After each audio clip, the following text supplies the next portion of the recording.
berdoa terlebih dahulu ya, agar nanti selama proses pembelajaran kita berjalan dengan baik sesuai yang kita harapkan. Ya, mari kita berdoa dengan duduk di posisinya masing-masing dengan sikap sempurna. Berdoa dimulai.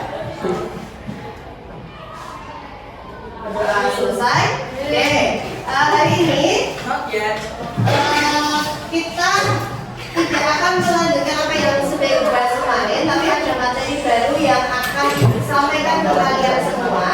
Jadi mungkin tadi sudah dilihat ya, di sini lagi sudah disampaikan.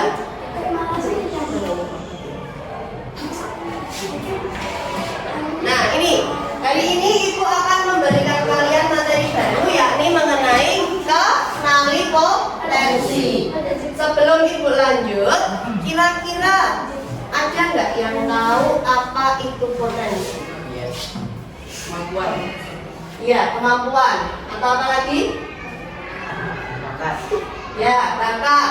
Satu lagi, ada kemampuan, bakat, ada keterampilan. Oke, boleh. Atau biasa disebut dengan minat. Jadi potensi itu adalah kemampuan kita, kaitannya mungkin dengan bakat, minat, yang mana masih kita bisa kembangkan. Oke, kita kembangkan melalui berbagai macam kegiatan. Itu oke. Sebelum Ibu mulai ke materinya, kita bermain terlebih dahulu ya. Ya, kita akan bermain ice breaking kecil-kecilan supaya kalian bisa fokus di materi yang akan Ibu sampaikan hari ini. Nah, silakan semuanya, ini jumlahnya 32, berarti kalau berhadapan dua-dua pasti. Silakan semuanya berdiri terlebih dahulu, ayo. Berhadapanlah dengan teman, boleh sebahu kalian kanan kiri atau depan belakang kalian. Nek bisa jaraknya jangan terlalu jauh. Jadi kalau ini depan belakang ya, mungkin bisa geser ke sini Mbak, biar nggak bisa terhalang sama meja. Yuk.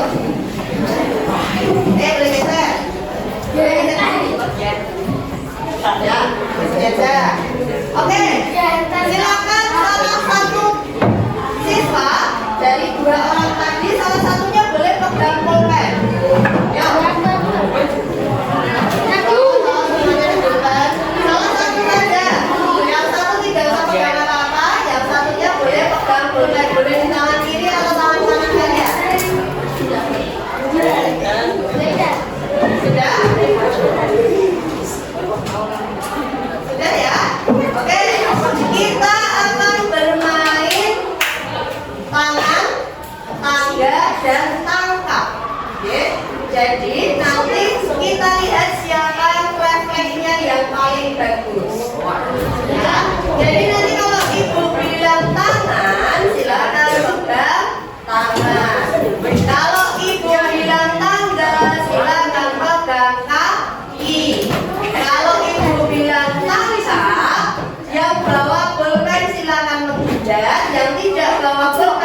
kebanyakan ibu yang berbicara ya. Untuk hari ini ibu akan meminta kalian ikut langsung dalam kegiatan layanan hari ini. Jadi ibu akan menyampaikan materinya dengan metode ARKA. Apa itu ARKA? Belum pernah dengar ya? Oke, jadi ARKA itu nanti kita akan terlibat langsung dalam aktivitas pembelajaran. Mulai dari step pertama, kelihatan nggak dari belakang? Tidak.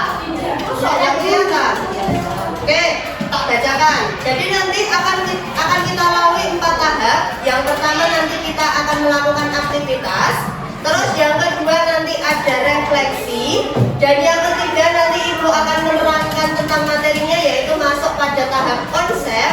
Dan yang terakhir adalah aplikasi. Kita akan mulai ke bagian aktivitas terlebih dahulu. Kemarin tak suruh bawa HP ya? Oke, kita ambil HP-nya dulu. Oke, baik. HP-nya sudah dipegang semua ya.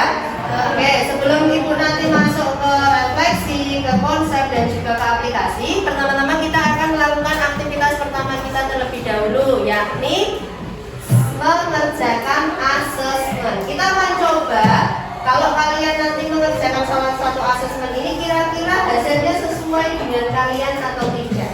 Oke. Nah, ini ada 4 asesmen yang perlu kalian kerjakan, cukup yang ini saja. Kelihatan enggak? Yang gaya belajar. Kelihatan? Agak kelihatan tak zoomnya dulu. Yang ini ya.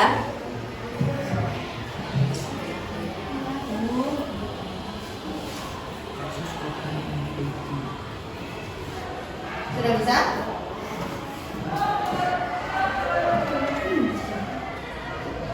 Tidak kelihatan. HTTPS garis miring titik 2 garis miring 2.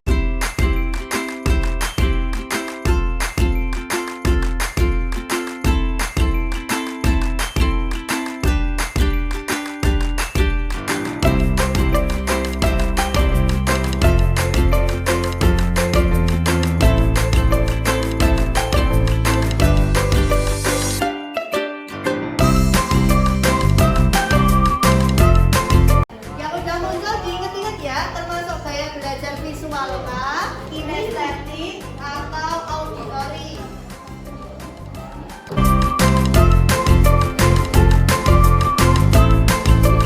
Sudah selesai semuanya? Sudah tahu hasil dari gaya belajarnya apa? Oke, sekarang ibu akan masuk ke tahap yang kedua. Ibu akan minta kalian untuk berkelompok. Silakan berkelompok dibagi menjadi 3 gaya belajar.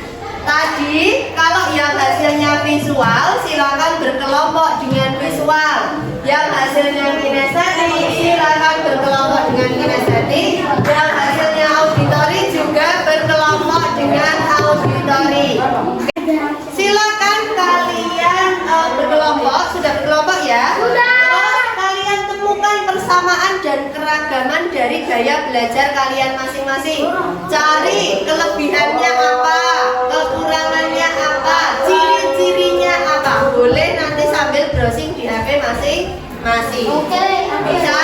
Terus dituliskan di sini, nanti ada perwakilan yang membacakan ke depan.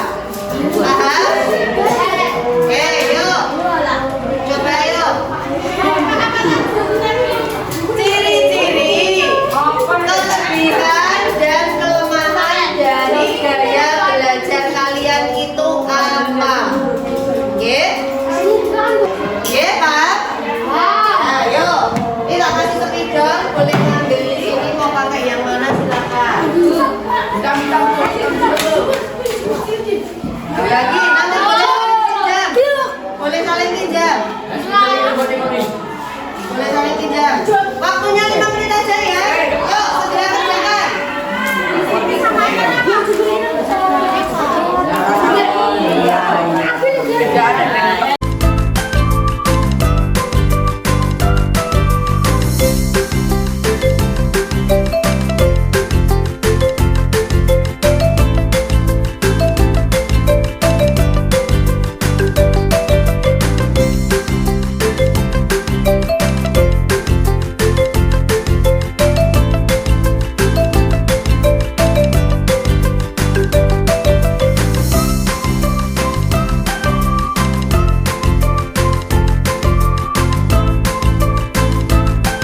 tiap kelompok nanti silakan untuk maju ke depan, bacakan hasil diskusinya. Kemarin tadi kan sudah berkelompok ya, sudah tahu tentang gaya belajarnya masing-masing apa. Terus juga mengenai ciri-cirinya, kelemahannya dan kelebihannya. Nah sekarang biar teman-temanmu juga tahu tiap gaya belajar itu sebenarnya seperti apa. Silakan perwakilan tiap kelompok untuk maju ke depan. Belajar auditori. Ciri-ciri gaya belajar auditori: kemudahan mengingat informasi dari apa yang didengar, lebih menyukai diskusi dan penjelasan tulisan daripada membaca. Bagian gaya belajar auditori: kemampuan mengingat informasi lisan serta kemudahan menghafal bahasa asing karena mengandalkan pendengaran. Kelemahan gaya belajar auditori: kerentanan terhadap gangguan suara, kesulitan memahami informasi visual tanpa suara. Sekian dari kami, mohon maaf apabila ada kesalahan. Kami mohon maaf yang sebesar-besarnya. Wassalamualaikum warahmatullahi wabarakatuh. Waalaikumsalam warahmatullahi wabarakatuh. Oke, ada pertanyaan ya? Ya. Berarti gaya belajar auditori itu adalah gaya belajar yang mengandalkan apa? Suara atau dengan indera kita, yaitu telinga kita.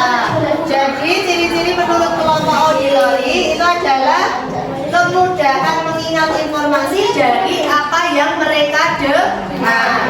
Misalkan ibu menerangkan seperti ini, dia lebih mudah dalam menerima informasi. Terus yang kedua, lebih menyukai diskusi dan menjelaskan. Senang tugas diskusi kelompok. Karena di situ mereka bisa saling berkomunikasi satu sama lain. Terus selanjutnya, kelebihannya yaitu kemampuan mengingat informasi secara lisan. Kalau visual tadi harus dengan gambar, kalau auditori itu dengan mulut kita atau dengan pembicaraan kita. Itu ya. Terus selanjutnya, serta kemudian menghafal bahasa asing karena mengandalkan pendengaran. Dan kelemahannya kerentanan terhadap gangguan sekitar. Jadi orang dengan auditori itu memang butuh tingkat konsentrasi yang tinggi dalam proses belajarnya.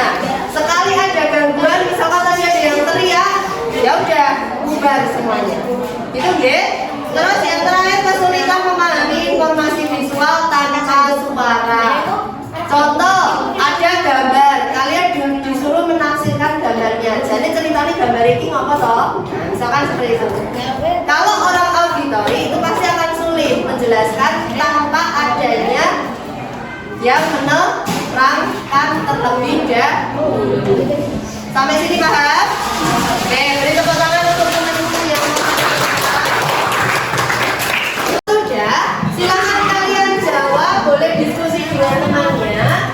Potensi apa yang kalian kenali dari kalian melakukan tes tadi? Kira-kira nih, kalau kalian tahu gaya belajar kalian, nanti ke depannya potensi apa tuh yang kalian miliki?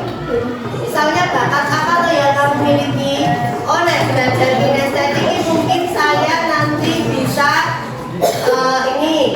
ikut apa namanya itu nari. Nah kan karena senang gerak, jadi saya nanti mungkin bisa ikut nari. Atau mungkin yang suka mendengarkan, nanti saya mau jadi pembawa acara. Misal, kalau yang suka visual, oh nanti saya kayaknya punya potensi dalam bidang menggambar dan lain sebagainya. Coba kalian diskusikan dengan teman kalian. Nomor satu itu apa? Terus kan ini tadi kelompoknya pasti beda-beda atau gaya belajarnya. Nah berarti nanti misalkan kalau visual itu ngapain, kalau apa namanya kinestetik ngapain. Nah gitu. Terus kira-kira yang nomor dua, dari hasil asesmen yang sudah kalian kerjakan tadi, kira-kira nanti membantu kalian dalam menentukan cita-cita kalian atau tidak? Jawab. Kalau iya, alasannya apa? Kalau tidak, alasannya apa?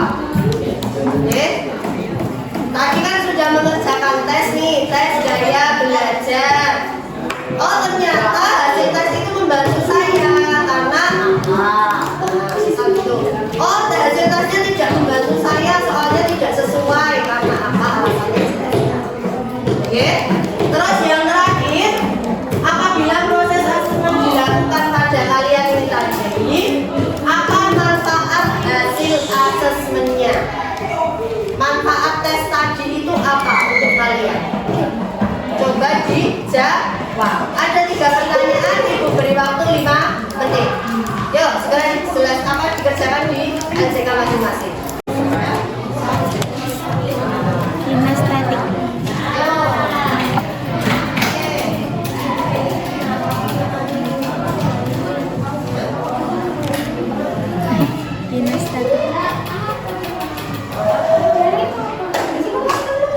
cekak SW. SW sedang menulis apa nih? Itu membantu kamu dalam mencari pekerjaanmu enggak? Berarti sesuai harapan cita-citamu saat ini. Dari gaya belajarmu sama cita-citamu itu sinkron enggak? Enggak. Nah, enggak sinkron ya sebutkan. Enggak apa-apa dijelaskan. Saya gaya belajarnya ini, terus saya punya cita-cita ini. Nah, itu mendukung enggak? Ya enggak, jelaskan alasannya.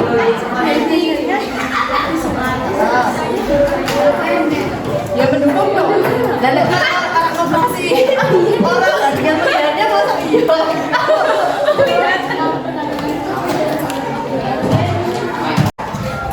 apa saja yang Anda kenali dari asesmen menggunakan pedoman observasi? Saya mempunyai gaya belajar kinestetik. Potensi saya bisa menjadi atlet suatu saat nanti. Oke, Gaddafi punya gaya belajar kinestetik dan kedepannya ingin menjadi atlet. Sesuai enggak? Iya, sesuai deh. Jadi sebenarnya asesmen atau tes yang digunakan untuk mengenali potensi kalian itu ada banyak macamnya. Nah, salah satunya itu adalah tadi gaya belajar. Yang lainnya itu ini. Ada tes bulan atau Raisel yang mana nanti digunakan untuk pemetaan kecocokan karir. Terus yang kedua ada multiple intelligence atau kecerdasan ganda, yang mana nanti itu digunakan untuk mengidentifikasi modal belajar siswa. Jadi sebenarnya sebelum kalian tahu gaya belajar, kalian bisa terlebih dahulu untuk melakukan tes kecerdasan ganda atau multiple intelligence. Terus yang terakhir baru gaya belajar. Nah ini tes ini itu nanti saling berkaitan, ya. Kalian tahu dulu modal kalian yang kalian miliki untuk belajar apa, baru kalian sesuaikan dengan gaya belajar yang cocok untuk kalian apa, baru yang terakhir kalian bisa melakukan tes bulan ini untuk mengetahui karir apa yang cocok untuk kalian. Nah, kenapa disebut sebuah kecerdasan? Orang-orang yang bisa disebut cerdas itu kalau ini punya kecenderungan seperti ini. Satu, perilakunya dilakukan secara berulang-ulang. Terus yang kedua, dia kreatif dalam berbagai hal. Dan yang ketiga, bisa menyelesaikan sebuah permasalahan. Sejauh ini kalian yang punya masalah bisa menyelesaikan enggak? Bisa. Ya. Jadi gini, tadi Bu tadi udah bilang ya di depan bahwa setiap individu itu sebenarnya punya gaya belajarnya masing-masing, kecerdasannya juga berbeda-beda. Nah kalau di dalam ini diibaratkan mereka itu akan diberi ujian yang sama. Hewannya beda-beda deh, ada monyet, ada burung, ada gajah, ada ikan, terus apa ini kurang ngerti. Terus ini ada anjing juga. Apabila diberi satu ujian yang sama, bisakah mereka melakukannya semua? Belum tentu, nggih. Ujiannya itu sama ini. Diminta untuk memanjat sebuah pohon. Nah, kira-kira bisa orang? Ikan bisa nggak suruh memanjat? Tidak bisa. Penguin? Tidak bisa. Yang bisa mana memanjat pohon? Ya, monyet. Terus paling burung aja bukan memanjat, burung terbang. Nah makanya kenapa muncul adanya kecerdasan dan gaya belajar, karena setiap dari kita itu punya kebutuhan yang berbeda-beda, tidak bisa disamaratakan. Oke, kita lanjut. Nah ini dia kecerdasan majemuk. Ada 8 jenis kecerdasan. Ada cerdas visual spasial. Itu berarti mungkin mereka senang membaca, senang menulis, kaitannya dengan gambar, grafis. Nah itu mungkin kecerdasannya sebagai visual spasial. Ada verbal linguistik. enjoy dalam membaca dan lain sebagainya. Terus lanjut, ada cerdas interpersonal. Mereka mudah berkomunikasi secara verbal dengan baik, terampil dalam komunikasi dan lain-lain. Nanti bisa ya, materinya akan ibu kasih, terus kalian nanti silakan dibaca dan dicoba sendiri untuk tesnya, oke? Terus ada cerdas interpersonal, kinestetik, ada juga naturalis yang senang berhubungan dengan alam, ada enggak? Di sini ada enggak? Misalkan senang bertani, ada enggak? Senang yang menanam pohon, merawat hewan, merawat tumbuhan, ada? Nah, kalau ada, bisa jadi kalian masuk dalam cerdas naturalis. Ada logis matematis yang senang gawean hitung-hitungan, grafik dan lain sebagainya. Cerdas musikal, mereka yang paham akan aransemen musik, bisa bikin musik, itu mungkin masuk sini. Terus, ya sudah ada 8 kecerdasan. Mengenali potensi karir. Yang terakhir itu tujuannya adalah untuk ini. Kalian sudah tahu gaya belajar, kecerdasan apa yang kalian miliki, diharapkan nanti kalian bisa merencanakan karir masa depan. Oh, aku gaya belajarnya visual, aku punya kecerdasan majemuk, naturalis sama verbal spasial misal. Nah, berarti karir apa yang cocok untuk saya?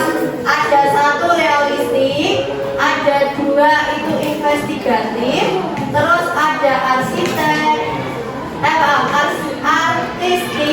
terus yang keempat sosial, yang kelima enterprising, dan yang keenam konvensional. Oke, ada 6 macam karir yang bisa kalian pilih. Nah, realistik itu berarti contoh profesinya seperti mekanik, tukang, terus juga nanti teknisi, polisi, dan lain sebagainya. Kalau nanti untuk investigatif, misalkan jadi ilmuwan, terus jadi analis data, insinyur, gitu. Terus kalau artistik itu misalkan jadi seniman, penulis, jurnalis, desainer, dan lain sebagainya. Terus kalau sosial, salah satu contohnya adalah jadi guru yang melibatkan kegiatan sosial atau pelayanan kepada masyarakat. Terus kalau enterprising itu seperti pengusaha, politikus, dan masih banyak lainnya. Dan yang terakhir konvensional, yaitu seperti akuntan, administrasi, dan lain sebagainya. Paham ya? Oke, kalau sampai sini paham, berarti sebagai tugas terakhir Ibu minta kepada kalian silakan dibuka di halaman kedua dari belakang. Coba. Yang ini. Terus juga pilihan karirnya silakan dituliskan di lembar kerja kalian. Kelompoknya sama. Tadi kelompoknya 3-3 ya. Kita samakan saja kelompoknya.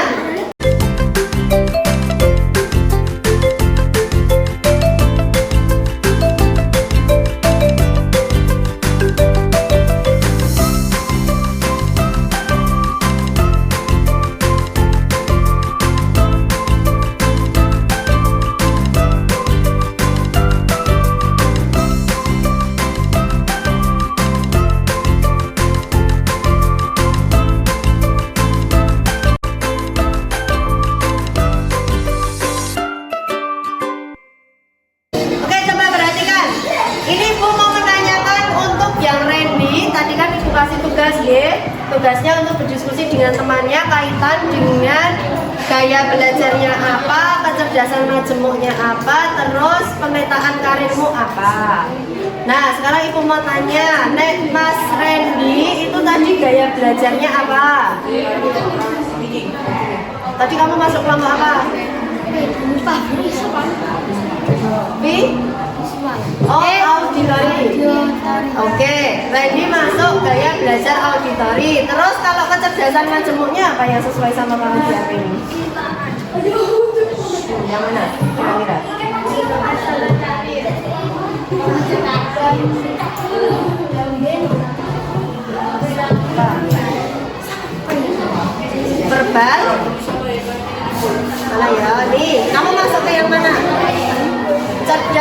intelektual linguistik, apa logis matematis, apa interpersonal, intrapersonal? Ya udah ada benar aja wes. Apa? Ini ya? Musikal, cerdas musikal.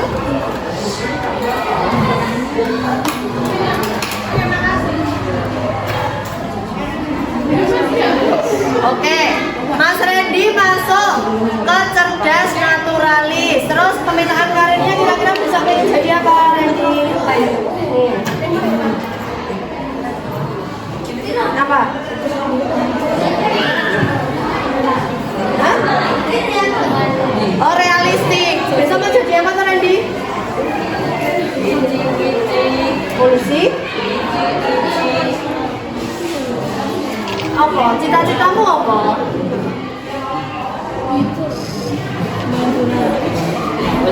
Oke, nah pemain bola bahasa realistik ya. Nanti coba dibaca lagi ya. Oke, kalau pemetaan karirnya dia pengen menjadi pemain bola. Kira-kira masuk yang mana? Estetik. Bukan, ini loh yang ini loh maksudnya. Nih, ikut realistik, sosialis, atau enterprising, atau apa? Apa? Investigatif. Ya orang masa pemain sepak bola kok investigatif. Apa? Bener ya? Bener sih Randy tadi. Kalau pemain sepak bola nanti masuknya ke karir realistik. Itu ya. Jadi jangan dijadikan sebagai acuan utama. Karena kembali di awal bahwa kecerdasan, potensi, bakat, dan minat itu masih bisa berkembang kalau kalian mau berusaha. Paham ya? Oke, kalau tidak ada pertanyaan, terima kasih untuk hari ini. Ibu akhiri. Wassalamualaikum warahmatullahi wabarakatuh.